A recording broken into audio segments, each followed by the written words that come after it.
All right, thank you so much for staying with the Monday Report. You're just in time for that conversation that we're talking about earlier on, changing the constitution. And joining us live now is Honorable Martha Karua. She's the leader NARC Kenya. She's also the former Minister of Justice, National Cohesion and Constitutional Affairs way back in 2009. Honorable Karua, thank you so much for making time for us.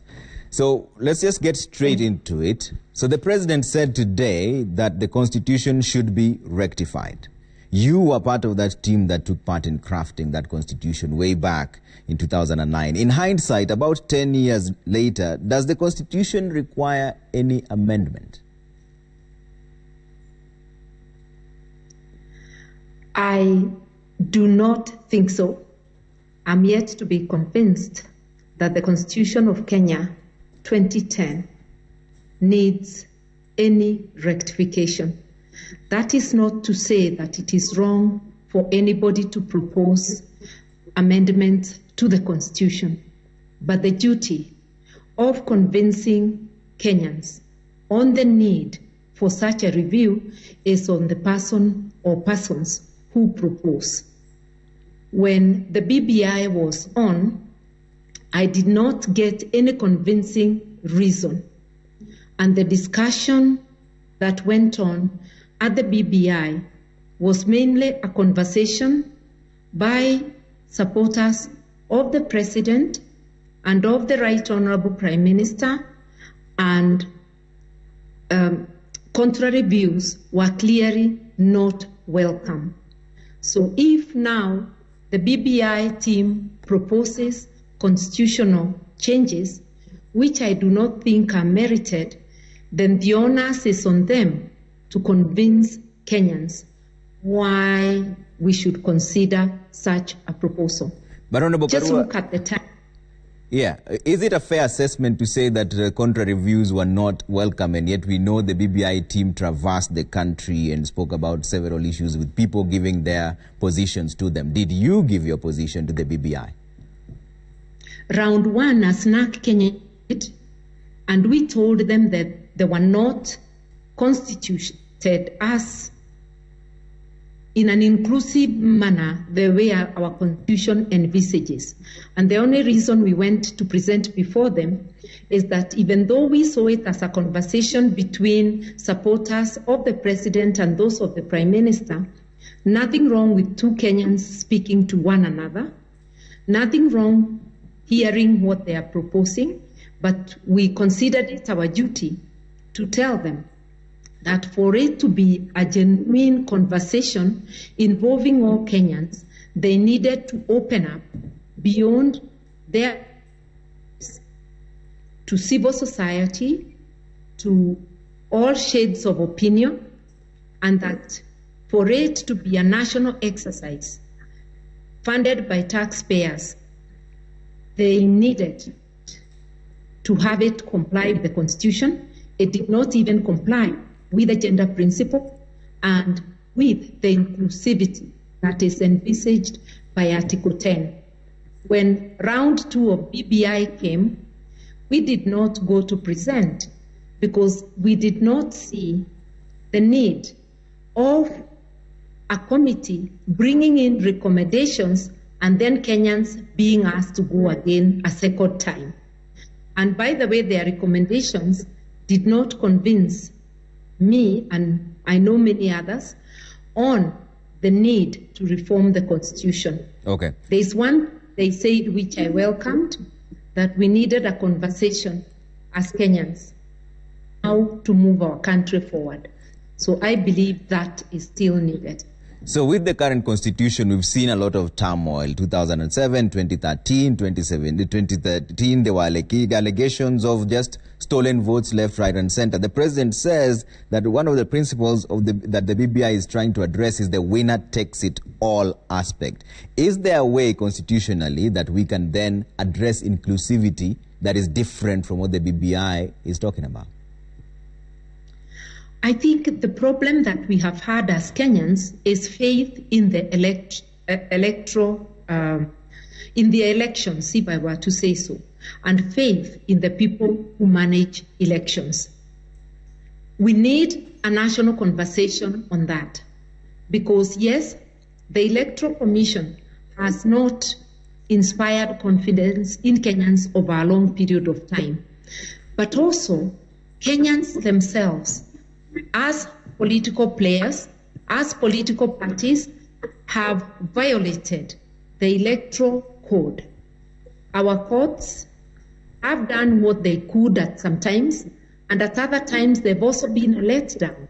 I think we need a conversation with ourselves on how to manage elections and how to police one another, because we do not trust one another as Kenyans. We have a deficit of trust, and that cannot be brought by constitutional amendment. So on the electoral reforms, this is one of the things that is being proposed by the BBI, and I have most of it here. Removing all the current commissioners and establishing a new commission for the next election, providing that all IEBC staff serve on a 3-year contract that can then be renewed, hire all returning officers from a system similar to the hiring of commissioners. Which point here don't you agree with? Do you think this will help?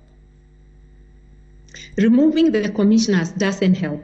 Remember, after 2007 disputed elections, we removed, through a constitutional amendment, the entire Kevoito Commission and sent them home.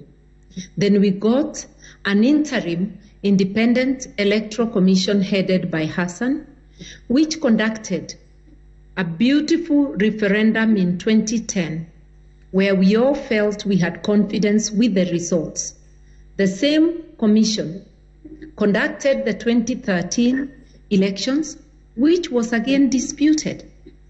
We now have a new commission led by Wafula Chebukati, which conducted the 2017 elections, which were highly disputed. So we can keep on changing commissioners every year or after every election, but that will not buy us confidence. We have to sit down, see how to build trust and how to police one another.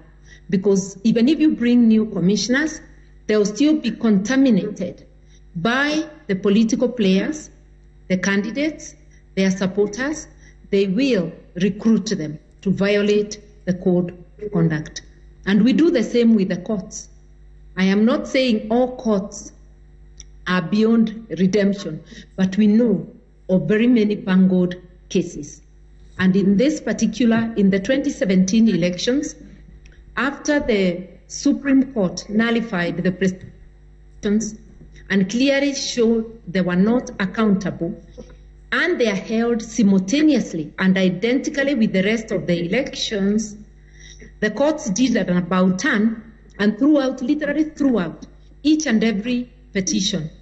So it's about us, not about the Constitution, about our civic culture and political culture. No amount of constitutional amendment will change our behavior. We have to sit down and willfully agree to change our behavior, to respect our laws, to respect our Constitution, and to respect the rules that we make. So behavior is a fair point, Honorable Karua, but then how do you address the winner takes it all issue that has been bedeviling all the elections that we have? Let me say that in all democratic elections, there has to be a winner and a loser. And it's been that way since independence. And those who are aggrieved must have an avenue to ventilate. That is the court. Once we have confidence in our systems, whether or not you get what you're looking for in court, if you feel you were heard fairly and the decision was arrived at fairly, you will be content to go home and wait for another day.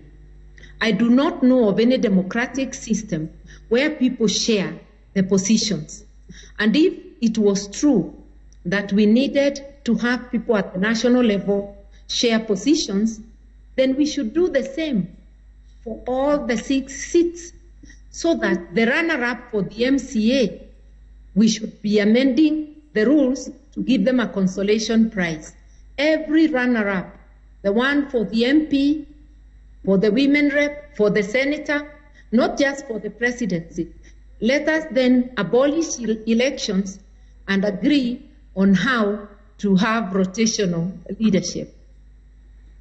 So one other thing that has also come up several times is the clarion call that the Constitution was 80% good and 20% that was to be rectified. And then now, is this the opportunity to reform the parts that were supposed to be fixed? I'm not aware of the 20%. I heard some people talking that way when we were campaigning for the referendum. And I thought genuinely all they wanted was to pacify the no team. I am yet to hear somebody make concrete, point out in a concrete fashion what is the 20% that was referred to. Today, I listened to the president, and apart from saying that provisions of the Constitution which have outlived their usefulness can become a cancer, he did not pinpoint to any provision which had become that cancer. So I'm still waiting to hear him and the team that proposes these amendments tell us which sections of the Constitution, for instance, are stopping us from effectively prosecuting people who abuse public finances. Which section of the Constitution is stopping us from stopping extrajudicial killings by police? Which part of the Constitution is making those in authority evict